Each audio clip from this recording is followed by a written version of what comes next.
Objective प्रश्नों के साथ साथ आपके अन्य प्रश्नों की भी तैयारी होगी। हेलो बच्चों, कैसे हैं आप सभी लोग? आशा करता हूं आप लोग ठीक होंगे, अच्छे होंगे। आज हम आपके लिए लाए हैं विज्ञान के मोस्ट इम्पॉर्टेंट एमसीक्यूज। तो ये ऐसे एमसीक्यूज हैं जो कि हमने बहुत ही मेहनत से छांटे हैं, सबके सब इम्पॉर्टेंट हैं। तो आज हम आपको इन बहुविकल्पी प्रश्नों के कराने के साथ साथ ही आपको 1 नंबर वाले और इनका विश्लेषण भी करते जाएंगे, ताकि आपका विज्ञान पूरा रिवीजन भी हो जाए। मतलब विकल्प भी बताएंगे और कैसे क्या है इसके बारे में ये भी बताएंगे। तो चलिए शुरू करते हैं। पहला जो आपका प्रश्न है कि मनुष्य में लार ग्रंथियों की संख्या होती है। तो मनुष्य में लार ग्रंथियों की संख्या बच्चों 3 जोड़ी होती है। इनके नाम होते हैं पैरोटिड, सबमैंडिबुलर और सबलिंगुअल। ये 3 ग्रंथियाँ, लार ग्रंथियाँ पाई जाती हैं मनुष्य में। अगला नेक्स्ट क्वेश्चन है, रक्तदाब नापा जाता है। तो रक्तदाब नापा जाता है स्फेग्नोमैनोमीटर द्वारा। स्फेग्नोमैनोमीटर द्वारा। यहाँ पर 4 विकल्प दिए गए हैं, तो आपका ऑप्शन ए सही है। और इसका रक्तदाब तो स्फेग्नोमैनोमीटर द्वारा नापते हैं, लेकिन इसकी आवाज़ स्टेथोस्कोप यानी कि जो आला होती है जो डॉक्टर लोग लगाते हैं उसके द्वारा हम सुनते हैं। प्रचलित रूप से ऊर्जाग्रह कहलाता है। तो प्रचलित रूप से जो ऊर्जाग्रह कहलाता है, इसमें ऑप्शन आपको 4 दिए गए हैं, लेकिन माइटोकॉन्ड्रिया जो है वो ऊर्जा का पावर हाउस कहलाता है, क्योंकि माइटोकॉन्ड्रिया को ऊर्जा केंद्र भी कहते हैं। और यहाँ से एटीपी अणु भी उत्पन्न होते हैं, जिनका उपयोग रासायनिक ऊर्जा के स्रोत के रूप में किया जाता है। तो इसका ऑप्शन सी सही है। 4 नंबर प्रश्न पे देखते हैं। 4 नंबर पे है, अलिंद व निलय किस मानव के अंग के भाग होते हैं? तो अलिंद और निलय जो हैं हृदय के भाग होते हैं। क्या के भाग होते हैं? हृदय के। तो इसका विकल्प जो है वो ए सही है। अलिंद और निलय हृदय में पाए जाते हैं, क्योंकि हृदय में 4 कक्ष होते हैं, 2 अलिंद होते हैं, 2 निलय होते हैं। नंबर 5 प्रश्न 5 पे आ जाइए। 5वां प्रश्न है, पल्मोनरी सिरा रक्त लाती है। तो ये लाती है बाएं अलिंद से। इसका जो ऑप्शन सही है बायां अलिंद से, बाएं अलिंद, ये ऑप्शन इसका सही है। तो 6 नंबर पे प्रश्न है, हीमोग्लोबिन महत्वपूर्ण भूमिका निभाता है। तो हीमोग्लोबिन बच्चों श्वसन में महत्वपूर्ण भूमिका निभाता है। ये हमारी प्रत्येक सेल तक ऑक्सीजन को ले जाता है।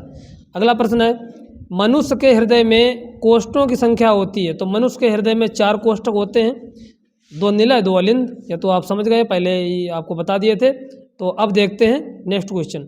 8 नंबर पे, गुर्दे की इकाई जो उत्सर्जन की प्रक्रिया में भाग लेती है। तो ये होती है नेफ्रॉन। ये एक प्रकार की उत्सर्जन इकाई है जो उत्सर्जन क्रिया में भाग लेती है, गुर्दे में होती है। नंबर 9 पे जो क्वेश्चन है, प्रश्न है, यह है पित्त रस का स्रावण होता है। तो पित्त रस का स्रावण कहाँ से होता है? पित्त रस का स्रावण जो है वो यकृत से होता है। ये पित्ताशय में संग्रहित होता है, यकृत से इसका स्रावण होता है। 10 नंबर पे क्वेश्चन देखिए, द्वार कोशिकाएं पाई जाती हैं। तो द्वार कोशिकाएं कहाँ पाई जाती हैं? ये स्टोमेटा में पाई जाती हैं। ये रक्षक कोशिकाएं स्टोमेटा में पाई जाती हैं, जो पत्तियों के सतह पर जो छिद्र होते हैं, गैस विनिमय होता है और बाष्पोत्सर्जन होता है, ये उसमें शामिल होते हैं। तो स्टोमेटा में, मतलब ऑप्शन सी सही है। 11 नंबर पे प्रश्न देखिए। 11 नंबर पे प्रश्न है, मनुष्य में पाचन की शुरुआत किस अंग से होती है? तो मनुष्य में जो है पाचन की शुरुआत मुख से होती है। नेक्स्ट 12 नंबर पे प्रश्न है, कोशिकीय प्रक्रम में ऊर्जा मुद्रा है। तो कोशिकीय प्रक्रम में ऊर्जा मुद्रा है वो क्या है? उसको बोलते हैं एटीपी, एड्नोसिन ट्राईफॉस्फेट। 13 नंबर पे प्रश्न देखिए, ग्लाइकोजेनेसिस क्रिया बनाता है। तो जो ग्लाइकोजेनेसिस है ये क्या करता है? ये ग्लाइकोजन बनाता है। तो अब नेक्स्ट क्वेश्चन देखिए। नेक्स्ट क्वेश्चन जो है वो 14 नंबर पे, मानव वृक्क का कार्य है। तो मानव वृक्क का कार्य क्या होता है? इसका कार्य होता है उत्सर्जन। ऑप्शन इसका सी सही है। तो चलिए बच्चों अगला प्रश्न देखते हैं। पादपों में जाइलम उत्तरदायी है। तो पादपों में जाइलम किसके लिए उत्तरदायी होता है? भोजन के वहन है, तो O2 के वहन है, तो एमिनो अम्ल के वहन है। ये ऑप्शन कोई सही नहीं है। ऑप्शन ए सही है, पहला वाला। ये जल में बहने हेतु पौधों में जाइलम उत्तरदायी होता है। अगला है, सुपोषी पोषण के लिए आवश्यक है। तो सुपोषी पोषण के लिए क्या आवश्यक है? सुपोषी पोषण अगर करना है तो आपके पास सूर्य का प्रकाश भी चाहिए, कार्बन डाइऑक्साइड भी चाहिए, क्लोरोफिल भी चाहिए, जल भी चाहिए। तो ये सभी होते हैं सुपोषी पोषण के लिए। तो ये 16 नंबर पे जो है वो ऑप्शन डी सही है। 17 अगला देखिए नेक्स्ट क्वेश्चन 17 नंबर, मानव में निम्न में से कौन उत्सर्जन तंत्र से संबंधित है? तो उत्सर्जन तंत्र से कौन कौन संबंधित है? आपको बताना है, आपके पास ऑप्शन है अमाशय, प्लीहा, हृदय, वृक्क। तो इसमें जो ऑप्शन सही है वो वृक्क है। नेक्स्ट क्वेश्चन देखते हैं 18 नंबर पे। यकृत स्रावित करता है, यकृत क्या स्रावित करता है? यकृत जो है वो पित्त स्रावित करता है, पित्त रस यकृत से स्रावित होता है। नेक्स्ट क्वेश्चन देखिए, पादपों में वायु प्रदूषण कम करने वाली प्रक्रिया है। तो वायु प्रदूषण कम करने के लिए क्या होता है? प्रकाश संश्लेषण प्रक्रिया होती है, वह क्या नाम पौधों में। अगला देखिए, यूरिया का निर्माण होता है। यूरिया का निर्माण कहाँ होता है? यकृत में होता है यूरिया का निर्माण। इसका ऑप्शन ए सही है। 21 नंबर पे देखिए, फ्लोएम द्वारा भोजन का स्थानांतरण होता है। तो फ्लोएम द्वारा भोजन का स्थानांतरण होता है, इसका ऑप्शन ए सही है, सुक्रोज के रूप में। ये सभी मोस्ट इंपॉर्टेंट प्रश्न हैं जो हम आपको बता रहे हैं और ये आपको पूरे विज्ञान से कराएंगे। आप पूरा वीडियो में लगातार बने रहिए। चलिए नेक्स्ट क्वेश्चन देखते हैं। प्रकाश संश्लेषण अभिक्रिया में O2 का स्रोत होता है। तो प्रकाश संश्लेषण जो प्रक्रिया होती है इसमें ऑक्सीजन का स्रोत क्या होता है? जल होता है। नेक्स्ट 23 नंबर पे देखिए, पौधों में फ्लोएम का कार्य होता है। तो पौधों में फ्लोएम का कार्य होता है खाद्य पदार्थों का स्थानांतरण करना। इसका विकल्प सी सही है। डिक्शन एवं जौली संबंधित है। डिक्शन एवं जौली कहाँ संबंधित है? परासरण से, अवशोषण से, विसरण से। ये सही नहीं है, इसका विकल्प ए सही है, रसारोहण से। उसके बाद देखिए 25 नंबर पे, आहार नाल में पेशीय संकुचन को कहते हैं। तो आहार नाल में जो पेशीय संकुचन होता है इसको क्रम संकुचन कहते हैं। 26 नंबर पे जो प्रश्न है, ग्लाइकोलिसिस प्रक्रिया में क्या अंतिम उत्पाद प्राप्त होता है? तो इसमें हमें पायरुविक अम्ल प्राप्त होता है। 27 नंबर पे, निम्न में से विषमपोषी जीव है। विषमपोषी कौन सा है? फफूंदी होता है। तो ये थे इतने क्वेश्चन। अब अगले नेक्स्ट देखते हैं। 28 नंबर पे, श्वसन प्रक्रम के दौरान ग्लूकोज अणु का पायरुवेट अणु के में विखंडन होता है। तो किस में विखंडन होता है? इसका जो ऑप्शन बी सही है, कोशिका द्रव्य में विखंडन होता है। श्वसन प्रक्रम के दौरान ग्लूकोज अणु को विखंडित होता है, वो कोशिका द्रव्य में होता है। अगला देखिए 29 नंबर पे, फुफ्फुसीय कोशिकाएं पाई जाती हैं। तो जो फुफ्फुसीय कोशिकाएं हैं वो स्टोमेटा में, यकृत में, गुर्दे में कहाँ पाई जाती हैं? वो केवल फेफड़ों में पाई जाती हैं। अगला 30 नंबर पे प्रश्न देखिए, अपोहन संबंधित है। अपोहन किससे संबंधित है? पोषण से, श्वसन से, उत्सर्जन से, परिवहन से। तो अपोहन जो है उत्सर्जन से संबंधित होता है, ध्यान रखना। आगे देखिए 31 नंबर पे, जठर रस स्रावित होता है। तो जठर रस कहाँ स्रावित होता है? ये अमाशय से स्रावित होता है। अब आ जाइए 32 नंबर पे, निम्नलिखित में से कौन मानव उत्सर्जन तंत्र का भाग नहीं है? तो क्या मानव तंत्र उत्सर्जन का भाग नहीं है? वृक्क, वृक्काणु, बोमेन, संपुटी, तो सब उत्सर्जन तंत्र के भाग है। केवल न्यूरॉन्स जो होती हैं ये संबंधित नहीं है, ये उत्सर्जन अंग का भाग नहीं है। 33 नंबर पे देखिए, मनुष्य में दूध के दांतों की संख्या होती है। तो मनुष्य में जो दूध के दांत होते हैं बच्चों में, तो उनकी संख्या उस समय 20 होती है। तो ये थे 33 तक प्रश्न। अब देखते हैं अगले प्रश्न पे। अब हम आ गए हैं फिजिक्स वाले पार्ट में। अभी तक हम जो करा रहे थे वो बायोलॉजी वाला भाग था, अब फिजिक्स वाले पार्ट में आ गए हैं। उसके बाद ऐसे ही आगे बढ़ते चले जाएंगे।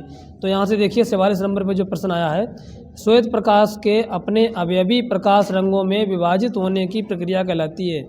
श्वेत प्रकाश जो है अपने अवयवी रंगों में विभाजित हो जाता है, तो प्रक्रिया क्या कहलाती है? ये प्रकाश का अपवर्तन कहलाता है। क्योंकि अपवर्तन के बाद प्रकाश किरण जो है अपने अवयवी रंगों में, मतलब अलग अलग तरंग दैर्घ्य के साथ अलग अलग रंगों में विभक्त हो जाती है अपवर्तन के बाद। तो ऑप्शन इसका ये सही है।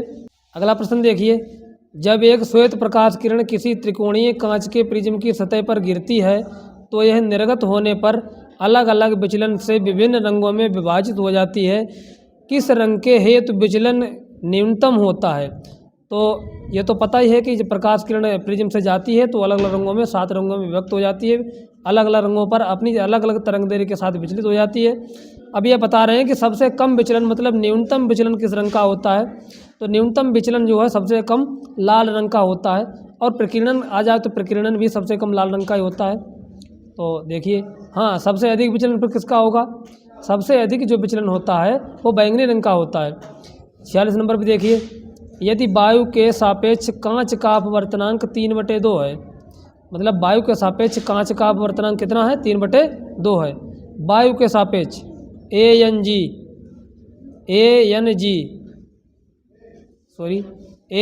वायु के सापेक्ष कांच का अपवर्तनांक कितना है? 3/2 है। तब पूछ रहा है कांच के सापेक्ष वायु का अपवर्तनांक, तब कांच के सापेक्ष वायु का अपवर्तनांक, ग्लास अपवर्तनांक एयर, तो क्या कितना होता है? ये होता है 1/ANG, मतलब वायु के सापेक्ष कांच का अपवर्तनांक, तो 1/3/2, तो मतलब ये कितना आएगा? ये आएगा, उल्टा करो तो 2/3, तो इसका ऑप्शन जो है वो डी सही है। देखते हैं नेक्स्ट क्वेश्चन 47 नंबर पे। जब श्वेत प्रकाश प्रिज्म में से गुजरता है तो सर्वाधिक विचलन होता है, तो सर्वाधिक विचलन किस रंग का होता है? अभी हमने बताया था बैंगनी रंग का होता है, ऑप्शन इसका सी सही है। 48 नंबर पे, श्वेत प्रकाश को प्रिज्म से गुजारने पर सर्वाधिक विचलन कोण वाला रंग होता है, तो सर्वाधिक जो विचलन कोण होता है वो कौन सा होता है? वो नीला रंग होता है, तो इसका ऑप्शन डी सही है। 49 नंबर पे, चित्र में दो सर्वसम प्रिज्मों पर श्वेत प्रकाश की किरण आपतित होती है, दो समान प्रिज्म हैं जिन पर सफेद प्रकाश किरण आपतित होती है, संयोजन से निर्गत प्रकाश की किरण होगी, तो दोनों किरणें जब आपस में मिल जाएंगे तब वो प्रकाश की किरण कैसी होगी? जब श्वेत प्रकाश निकलती है, श्वेत प्रकाश फिर दोबारा मिलेगी तो हमेशा श्वेत किरण ही वो निकलेगी, तो इसका ऑप्शन जो है ए सही है, 49 का ए। नेक्स्ट क्वेश्चन 50 नंबर पर देखते हैं अगला प्रश्न। एक प्रिज्म से प्रकाश के अपवर्तन को चित्र में दिखाया गया है, विचलन कोण होना चाहिए, तो विचलन कोण को हम लोग डेल्टा, जो डेल्टा पढ़ते हैं, डेल्टा प्लस लिखा है, तो ये विचलन कोण होता है, तो इसका जो विकल्प है वो डी वाला सही है 50 का। अब देखते हैं अगला प्रश्न 51 नंबर पे। एक इलेक्ट्रॉन पर आवेश होता है, तो एक इलेक्ट्रॉन पर आवेश होता है 1.6 गुणा 10⁻⁻19 कूलाम, मतलब 1.6 गुणा 10⁻⁻19 कूलाम एक इलेक्ट्रॉन पर आवेश होता है। अगर ये प्लस का होता तो यही आवेश प्रोटॉन पर भी होता है, तो इसका जो विकल्प है वो बी सही है। नेक्स्ट क्वेश्चन देखते हैं 52 नंबर पे। विद्युत धारा का मापन करते हैं, तो विद्युत धारा को दोस्तों हमेशा अमीटर के द्वारा मापा जाता है, वोल्टेज को वोल्ट मीटर के द्वारा नापते हैं, अमीटर से विद्युत धारा को मापते हैं, तो यहाँ पर ऑप्शन विकल्प जो है वो सी सही है। नेक्स्ट क्वेश्चन देखते हैं अगला प्रश्न है 53 नंबर। प्रतिरोध का मात्रक होता है, तो प्रतिरोध का मात्रक हमेशा होता है ओम, क्योंकि ओम ने ही इसकी खोज की थी, तो ओम इसका मात्रक होता है। 54 नंबर पे प्रश्न है, विद्युत धारा का एसआई मात्रक है, तो विद्युत धारा को दोस्तों एम्पियर में मापते हैं, विद्युत धारा का मात्रक एम्पियर होता है, और उसको मापने वाला जो यंत्र है उसको हम अमीटर कहते हैं, तो ये 54 नंबर पे। अब नेक्स्ट क्वेश्चन देखते हैं। विद्युत धारा उत्पन्न करने वाली युक्ति है, विद्युत धारा को किससे उत्पन्न करते हैं? मोटर, एमीटर, गैल्वेनोमीटर, ये दो तो मात्रक हैं, लेकिन ये मोटर जो है ये विद्युत धारा को खर्च करता है। प्रतिरोध एक प्रकार का जनित्र, जिसको जनरेटर भी हम लोग बोलते हैं, तो इसका विकल्प ए सही है, जनित्र। 59 नंबर पे अगला प्रश्न। नेक्स्ट क्वेश्चन देखिए। नेक्स्ट क्वेश्चन है, R1 व R2 प्रतिरोधों के दो तार समांतर क्रम में जोड़े जाते हैं। R1 R2 दो प्रतिरोध हैं, दोनों समांतर क्रम में जोड़े जाते हैं, तुल्य प्रतिरोध होगा। तुल्य प्रतिरोध आपको बताना है, तो देखिए हमने क्या पढ़ा था समांतर क्रम में, 1/R बराबर होता है 1/R1 प्लस 1/R2। अब यहाँ जरा इसकी कैंची की गुणा करके देखिए, तो R1 एकन R1 plus R2 एकन R2, अब बटा नीचे आपस में गुणा होती है, तो R1 R2, तो कौन सा विकल्प मिला? गुणा का चिन्ह है बीच में लगा दो, तो इस प्रकार से हमें जो ऑप्शन मिला है वो डी सही है, इसका विकल्प जो है वो डी सही है। 60 नंबर पे प्रश्न देखिए। दो प्रतिरोध प्रत्येक 10 ओम समांतर क्रम में जुड़े हैं, संयोजन के सिरों पर 10 वोल्ट की बैटरी जुड़ी गई है, प्रति सेकंड प्रवाहित आवेश की मात्रा होगी। अब यहाँ पर दो प्रतिरोध हैं, दोनों समांतर क्रम में जोड़े गए हैं। जब ये दोनों समांतर क्रम में जोड़े गए हैं तो देखिए यहाँ इनका तुल्य प्रतिरोध क्या होगा, 1/R बराबर, दोनों समान हैं, तो 10 ओम के जो प्रतिरोध हैं, तो 1/10 प्लस 1/10 कितना मिलेगा? यहाँ से मिलेगा 2/10, 2 एकम 2, 2 पंचे 10। अब 1/5 आया है, 1/5 आया है, तो यहाँ से जो आर का मान निकलेगा, कैंची गुणा कराओगे तो आर बराबर मिलेगा 5 ओम। प्रतिरोध यहाँ से मिला 5 ओम। अब 10 वोल्ट की बैटरी से जोड़ा गया है, प्रवाहित धारा पूछ रहा है, तो धारा आई बराबर सूत्र क्या होता है? धारा आई बराबर होता है V/R। तो बी कितना यहाँ पर है? बी कह रहे हैं 10 वोल्ट है, तो 10, और आर कितना है? आर आया है 5 ओम, तो 5 एकन 5, 5 दूनी 10, तो धारा आई बराबर क्या मिली हमको? मिली 2 एम्पियर, तो 2 एम्पियर। तो यहाँ से विकल्प आपका कौन सा सही है? विकल्प जो है इसका बी वाला सही है। Next 61 number question. यदि 3 विभिन्न मानों के प्रतिरोधों को श्रेणी क्रम संयोजन में जोड़ा जाए तो उन सभी में निश्चित रूप से एक ही मान होगा। अगर तीन प्रतिरोधों को श्रेणी क्रम में जोड़ दिया जाए तो देखिए जब श्रेणी क्रम में जोड़ा जाता है तो उनमें धारा समान बहती है। श्रेणी क्रम में जोड़ने पर धारा समान बहती है, समांतर क्रम में जोड़ने पर वोल्टेज समान रहता है। तो यहाँ पर क्या है विकल्प, प्रत्येक प्रतिरोध में प्रवाहित होने वाली विद्युत धारा का जो विद्युत धारा है वो कैसी रहेगी, एक समान रहेगी। यहाँ पर विभवांतर अलग अलग होगा क्योंकि इस प्रकार से जोड़ते हैं। यहाँ पर देखिए प्रतिरोधों को इस प्रकार से, अगला प्रतिरोध यहाँ पर, अगला प्रतिरोध यहाँ पर। अब यहाँ पर बैटरी एटरी वगैरह से जोड़ देते हैं। तो यहाँ से ध्यान दीजिए जब यहाँ से इधर से नहीं, ये माइनस वाला ये प्लस वाला, तो जब इधर से धारा जाएगी आई धारा तो घूम के आएगी तो वही सब में वही तो होकर आएगी इस तरीके से। तो इस प्रकार से श्रेणी क्रम में क्या समान रहता है, धारा समान रहती है। और पूछा समांतर क्रम में तो वहाँ पर वोल्टेज समान रहता है। नेक्स्ट क्वेश्चन 62 नंबर पे, किसी तार का प्रतिरोध 2 ओम है, किसी तार का जो प्रतिरोध है वो 2 ओम है। इस प्रकार पदार्थ के किसी अन्य तार जिसकी लंबाई पहले तार की लंबाई की दोगुनी तथा व्यास आधा कर दिया जाए तब दूसरे तार का प्रतिरोध होगा। तब इस प्रकार से आपको क्या ज्ञात करना है, इस प्रकार से आपको दूसरे तार का प्रतिरोध ज्ञात करना है। जब दूसरे तार का प्रतिरोध ज्ञात करने पहले तो प्रतिरोधकता देखिए क्या होती है, प्रतिरोधकता क्या होती है, प्रतिरोध आर बराबर रो और एल अपान ए। तो आर बराबर सूत्र होता है रो एल अपान ए। जब इस प्रकार से आप लोग निकालोगे तो यहाँ से निकल के आएगा 2 ओम प्रतिरोध है। दूसरी बात 2 गुना कर दिया जाए, जब 2 गुना कर दिया जाए। तीसरी बात आधा हो जाता है, आधा वहाँ से भी 2 गुना होगा तो 2 दूनी 4 दूनी 8 और उस पर लास्ट में होता है स्क्वायर। जब क्षेत्रफल करोगे तो स्क्वायर होगा तो 2 दूनी 4, 4 दूनी 8 दूनी 16। तो यहाँ से ऑप्शन हमारा बी सही होगा। सवाल है यहाँ पर, आप लोग लगा के देख लेना, आप लोग अपने आप खुद लगा के देख लेना। तो अब नेक्स्ट क्वेश्चन देखते हैं 63 नंबर पे। समान प्रतिरोधों के 3 प्रतिरोधों को श्रेणी क्रम में जोड़ने पर उनका परिणामी प्रतिरोध प्रत्येक प्रतिरोध के प्रतिरोध से कितने गुना होगा। जब समान प्रतिरोध हैं और तीनों श्रेणी क्रम में जोड़े गए हैं तो जो परिणामी प्रतिरोध आएगा, जब समान प्रतिरोध हैं तो प्रतिरोधों को श्रेणी क्रम में इस प्रकार जोड़ते हैं, आर बराबर R1 plus R2 plus R3। तो इस प्रकार से जब समान है तो 1 2 3, तो यहाँ से तो 3 गुना मिलेगा। तो ऑप्शन इसका डी सही है, 3 गुना। अब नेक्स्ट प्रश्न देखते हैं 64 नंबर पे।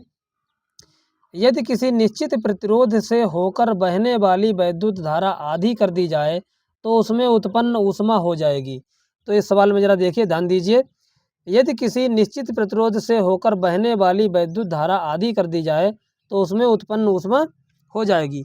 अब आपको ये बताना है कि उस उत्पन्न ऊष्मा कैसी हो जाएगी।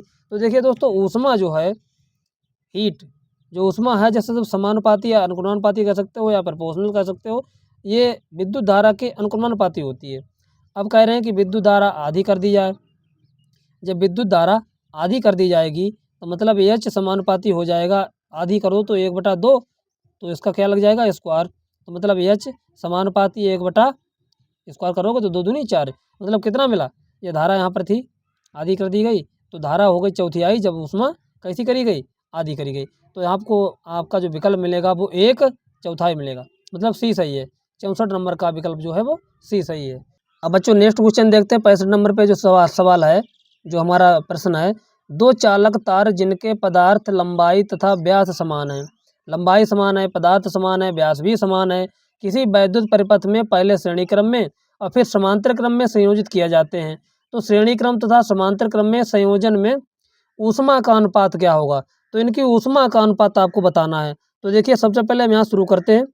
जब ऊष्मा, जब श्रेणी क्रम में तार था तब ऊष्मा क्या होगी, एच श्रेणी क्रम आगे, और उसके बाद में कह रहा समांतर क्रम, तो ऊष्मा समांतर क्रम। तो समांतर क्रम में ऊष्मा क्या होगी, यहाँ से देखते हैं, डायरेक्ट बता रहे, जगह कम है। तो यहाँ से होती है B²T/2R, उसके बाद बटे ये होती है 2B²T/R।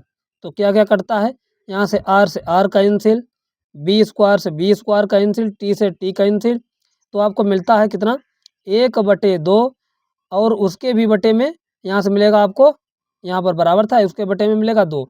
तो 1/2 गुणा 2 मतलब मिलेगा 1/4, अर्थात 1:4। तो यहाँ पर 1:4 का जो ऑप्शन है वो बी वाला सही है। तो यहाँ से विकल्प आपका बी सही है, मतलब 1:4। नेक्स्ट क्वेश्चन देखते हैं। स्तंभ ए में दी गई भौतिक राशियों का सुमेलन स्तंभ बी में दिए गए मात्रकों से कीजिए। तो भौतिक राशियाँ दी गई, इनके मात्रक भी दिए गए हैं, आपको सम्मेलन करना है, मिलाना है। तो सबसे पहले देखिए वैद्युत आवेश को कहा इसका मात्रक क्या है? इसका मात्रक होता है कूलाम, तो ये 1 नंबर पे जाएगा कूलाम। उसके बाद विद्युत विभवांतर का जो विभवांतर है, आपको जानते हैं विभवांतर का मात्रक वोल्ट होता है, तो अभी नहीं मिल रहा, छोड़ दो। विद्युत ऊर्जा का मात्रक तो जानते हैं क्या होता है, वाट घंटा, ये वाट घंटा होती है। विद्युत प्रतिरोधकता, इसका क्या होता है, ओम मीटर। उसके बाद बचता है वैद्युत विभवांतर, तो वैद्युत विभवांतर जो है इसके लिए होता है जूल प्रति कूलाम।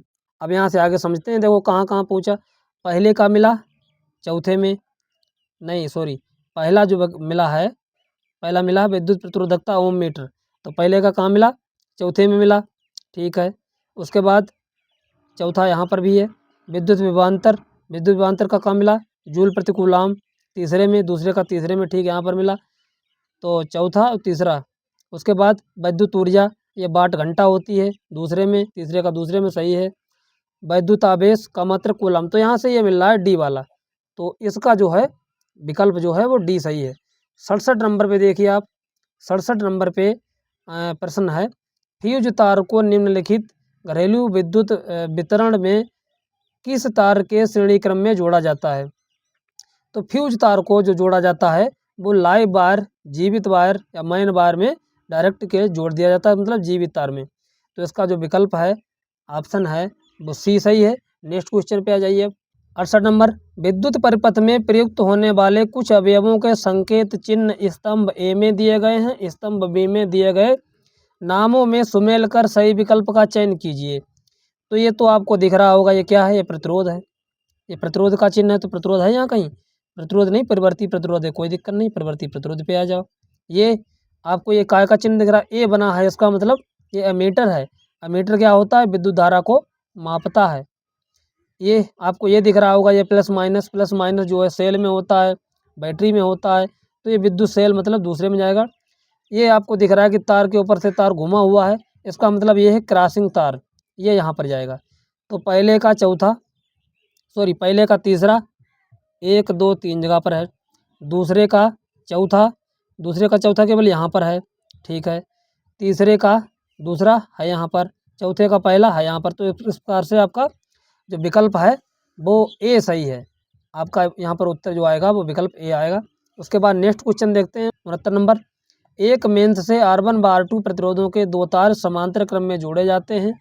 ये दिन में प्रवाहित धारा I1 I2 हो एवं प्रति सेकेंड उत्पन्न ऊष्मा H1 H2 हो, तो आपको यहाँ पर 4 विकल्प दिए गए हैं, छांटो कौन सा है। तो यहाँ पर आपको क्या देखना है, H1 H2 जो होता है, H1 और H2, यहाँ से जरा हिसाब किताब लगा के देखिए, मतलब दो ऊष्माएँ हैं, I1 R1, H1 H2 दो ऊष्माएँ हैं, तो H1 बटे H2 ऊष्मा का सूत्र क्या होता है, B square RT, B square sorry ऐसे लिख लो काट कूट के, बी स्क्वायर अपान R1 बटे बी स्क्वायर बटे R2, इस तरीके से। अब बी स्क्वायर से बी स्क्वायर कैंसिल, अब क्या बचा, 1 बटे R1 और उसके बाद में बटे 1 बटे R2। अभी R2 पहुंच जाएगा ऊपर, तो अनुपात मिलेगा R2 बटे R1, तो R2 बटे R1 H1 बटे H2, R2 R1 कहाँ पे है, ये बी वाला सही है। यहाँ पर जो आपका विकल्प है, यहाँ पर आपका जो विकल्प है वो बी वाला सही है। अब नेक्स्ट क्वेश्चन देखते हैं। 70 नंबर पे, 110 वाट का विद्युत बल्ब 110 वाट का विद्युत बल्ब 220 वोल्ट के विद्युत स्रोत से जोड़े जाने पर विद्युत बल्ब में धारा प्रवाहित होती है। 110 वाट का जो विद्युत बल्ब है वो 220 वोल्ट के का जोड़ दिया गया है, मेंस से जोड़ दिया गया है, तो उसमें धारा कितनी प्रवाहित होगी आपको ये बताना है। देखिए अब यहाँ पर जो शक्ति दी गई है, तो शक्ति को P से प्रेजेंट करते हैं, तो P बराबर जो है वो 110 वाट है। उसके अलावा विभवांतर दिया गया है, वोल्टेज दिया गया है, तो विभवांतर कितना है, विभवांतर है V बराबर 220 वोल्ट। तो अब आपसे क्या पूछ रहा है, धारा पूछ रहा है। तो धारा देखिए, यहाँ पर धारा विभवांतर और शक्ति में एक संबंध होता है, P बराबर BI, तो I बराबर निकाल लो, I बराबर P अपन B, P का मान लगा दो, P का मान कितना है 110 और B का मान कितना है, B का मान है 220 वोल्ट, 0 0 काट दो, 11 एकन 11, 11 दूनी 22। तो यहाँ से आपको कितना मिलता है, यहाँ से मिलेगा 1/2, ये काट कूट के आएगा 0.5। तो यहाँ पर विकल्प जो है वो डी सही है। अब नेक्स्ट प्रश्न देखिए 71 नंबर पे, ये क्या प्रश्न है, किसी वैद्युत केतली में प्रवाहित धारा 3 गुनी कर देने पर केतली में उत्पन्न ऊष्मा की मात्रा हो जाएगी। अगर किसी केतली में धारा को 3 गुना कर दिया जाए तो कितनी ऊष्मा उसमें हो जाएगी, आपको बताना है। देखिए सूत्र यहाँ से क्या होता है, हम आपको बता चुके हैं, हीट जो ऊष्मा जो है वो अनुक्रमानुपाती होती है आई स्क्वायर के। अब करें 3 गुनी कर दी जाए तो यह अनुक्रमानुपाती हो जाएगी 3 आई की क्या हो जाएगा 3 आई का स्क्वायर, तो यह अनुक्रमानुपाती हो जाएगा 3 3 9 आई स्क्वायर, मतलब कितनी गुनी हो जाएगी 9 गुनी हो जाएगी यहाँ से। तो जो विकल्प है वो आपका सी वाला सही है यहाँ पर।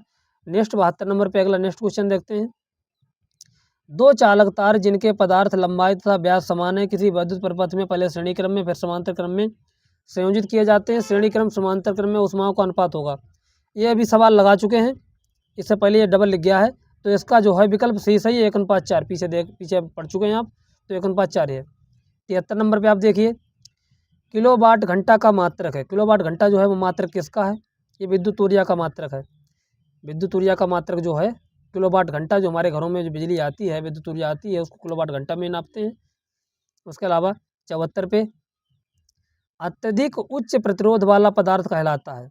अत्यधिक ऐसा प्रतिरोध, ऐसा पदार्थ जिसका अत्यधिक उच्च प्रतिरोध हो, क्या कहलाएगा, वो विद्युत रोधी कहलाएगा, मतलब धारा को आगे जाने ही नहीं देगा।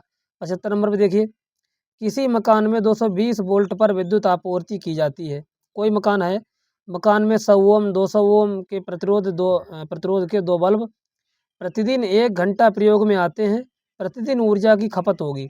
अब जरा ध्यान से देख लीजिए, इसमें विकल्प में 100 ओम लिखा है, 200 ओम लिखा है, तो इन सवालों में अधिकतर वाट आता है, 100 वाट 200 वाट के बल्ब, लेकिन ओम आया है तो ओम के हिसाब से सवाल लगाइए। देखिए यहाँ पर पहले वाट के हिसाब से देख लो, P बराबर P1 मान लो, P1 बराबर वाट जो दिया है वो 100 वाट, P1 बराबर 100 वाट कामा P2 बराबर दिया है 200 वाट, 100 वाट और 200 वाट।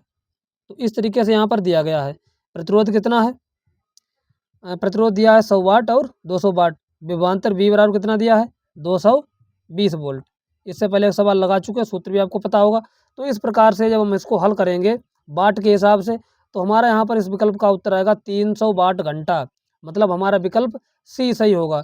लेकिन अगर यहाँ पर 100 ओम की जगह पर 100 वाट दिया होता, 200 वाट दिया होता, तो हमारा यहाँ पर कोई विकल्प ठीक नहीं होता, फिर विकल्प चेंज होता। तो उस प्रकार से इसका उत्तर आएगा 726 वाट घंटा, 726 वाट घंटा। लेकिन इसके लिए शर्त क्या है, ये यहाँ पर जो प्रतिरोध दिए गए हैं ये वाट में होने चाहिए, शक्ति यहाँ पर 200 वाट यहाँ होना चाहिए, यहाँ पर 100 वाट होना चाहिए, तो फिर ये उत्तर आएगा। लेकिन जिस प्रकार से सवाल सही है तो उसके विकल्प सही है, 300 सही।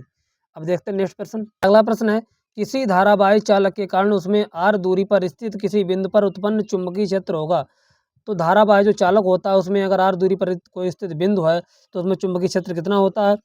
तो कोई चालक तार होता है तो चालक तार के कारण चुंबकीय क्षेत्र हम निकालते हैं, B बराबर सूत्र होता है μ0 I अपान 2 पाई r। अब यहाँ पर देखिए ये सूत्र होता है आपका, विकल्प क्या क्या है, r के अनुक्रमानुपाती, r के व्युत्क्रमानुपाती, r स्क्वायर के अनुक्रमानुपाती, r स्क्वायर के व्युत्क्रमानुपाती। तो यहाँ पर r जो है वो व्युत्क्रम में है, मतलब बटे में है, तो यहाँ पर विकल्प जो है हमारा कौन सा सही होगा, r के व्युत्क्रमानुपाती, मतलब विकल्प सी सही होगा। अब नेक्स्ट क्वेश्चन देखते हैं। अगला प्रश्न है 77 नंबर पे, किसी धारावाही प्रणालिका को स्वतंत्रतापूर्वक लटकाने पर सदैव स्थिर होगी। हमेशा उत्तर दक्षिण दिशा में ही लटकती है क्योंकि वो चुंबक की भांति व्यवहार करती है, जैसे चुंबक उत्तर दक्षिण दिशा में वैसे ही प्रणालिका। 78 नंबर, चुंबकीय क्षेत्र की तीव्रता का मात्रक होता है। तो चुंबकीय क्षेत्र की तीव्रता का मात्रक होता है न्यूटन प्रति एम्पियर मीटर। इस तरीके से लिखा है तो ये विकल्प सही है। इस तरीके से भी लिखा जा सकता था, न्यूटन प्रति एम्पियर मीटर। इस तरीके से अगर विकल्प होता तो भी है, यहाँ इन्वर्स हम लगे हैं, कोई दिक्कत नहीं, तो विकल्प इसका ए सही है। 79 नंबर पे देखिए, किसी धारावाही लंबी प्रणालिका के भीतर चुंबकीय क्षेत्र होता है। तो कोई अगर धारावाही लंबी प्रणालिका है उसके भीतर चुंबकीय क्षेत्र हमेशा समान होता है, कोई दिक्कत ही नहीं है चुंबक की भांति। अच्छा 80 नंबर देखिए, चित्र में दर्शाए गए इलेक्ट्रॉन पर चुंबकीय क्षेत्र में क्षेत्र के लंबवत प्रवेश करने वाले आरोपित बल की दिशा होगी। तो आरोपित बल की दिशा किधर होगी? तो ये सदैव आरोपित बल की दिशा होती है कागज के तल के लंबवत ऊपर की ओर। अब हम थोड़ा जल्दी में, क्योंकि वीडियो लंबा होता जा रहा है, लेकिन हाँ वीडियो के जो जितने भी प्रश्न हैं सब मोस्ट इम्पॉर्टेंट हैं। आप एक प्रश्न जो है लिखिए, रटिए, कुछ भी कीजिए, बहुत ही इंपॉर्टेंट हमने चार्ट के प्रश्न बनाए हैं। अब देखते हैं नेक्स्ट प्रश्न।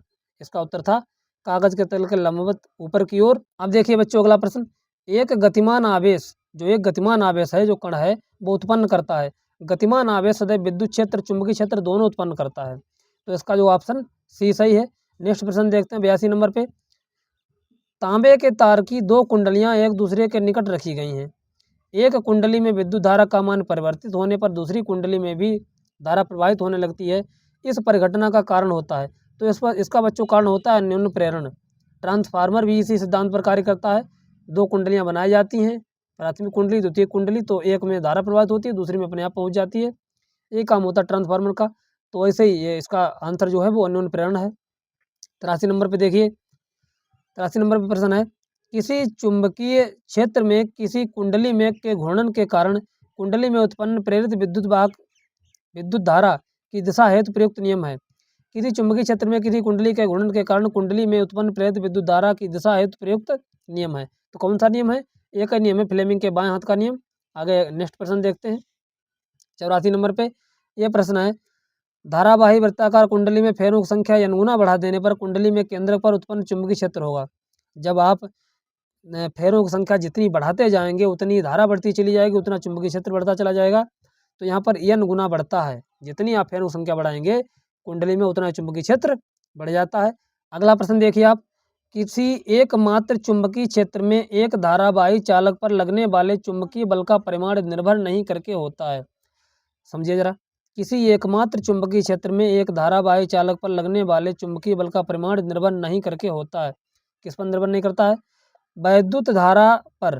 कहाँ पर? वैद्युत धारा पर। इसका विकल्प ए सही है। इनको सबको प्रश्नों को अच्छी तरीके से लिख लीजिए, समझ लीजिए, पढ़िए, रट लीजिए बिल्कुल। लघुपथन में, लघुपथन मतलब शॉर्ट सर्किट, लघुपथन के समय वैद्युत परिपथ में वैद्युत धारा का मान होता है, उसमें मान जो होता है बहुत अधिक होता है, तभी तो शॉर्ट सर्किट होता है। तो इसका विकल्प जो है वो सी सही है। 87 नंबर पे देखिए, एक सीधे धारावाही चालक के चारों ओर उत्पन्न चुंबकीय क्षेत्र प्रदर्शित होगा। एक सीधा धारावाही चालक है, उसके चारों ओर चुंबकीय क्षेत्र कैसे प्रदर्शित करता है? वो वृत्ताकार मार्ग पर होता है। 88 नंबर पर हमारा लास्ट प्रश्न देखिए आप, एक चुंबकीय क्षेत्र के लंबवत स्थिर विद्युत धारावाही चालक पर लगने वाले बल की दिशा होती है। तो धारावाही जो बल की दिशा होती है वो किसके किसके लंबवत होती है? वो चुंबकीय क्षेत्र के लंबवत भी होगी, विद्युत धारा के भी लंबवत होगी, मतलब इन दोनों दिशाओं के लंबवत होती है। किसकी दिशा होती है लंबवत? धारावाही चालक पर लगने वाले बल की। तो ये हमारे बहुत ही मोस्ट इम्पॉर्टेंट प्रश्न थे। आप सभी लोग उनको अच्छी तरीके से पढ़िए, समझिए, लिखिए, रटिए, कुछ भी कीजिए, लेकिन हाँ इन्हीं में से आपके प्रश्न आएंगे। हैं आपको अच्छी से समझाने की प्रयास भी किया है। आप लोग पढ़िए और अधिक से अधिक लोगों को शेयर कीजिए ताकि वो भी पढ़ लें, सबको इसका लाभ मिल सके। और हाँ, जिन लोगों ने चैनल को अभी सब्सक्राइब नहीं किया है वो लोग हमारे चैनल को सब्सक्राइब करें, वीडियो को लाइक करें और अधिक से अधिक लोगों को शेयर भी कर दें।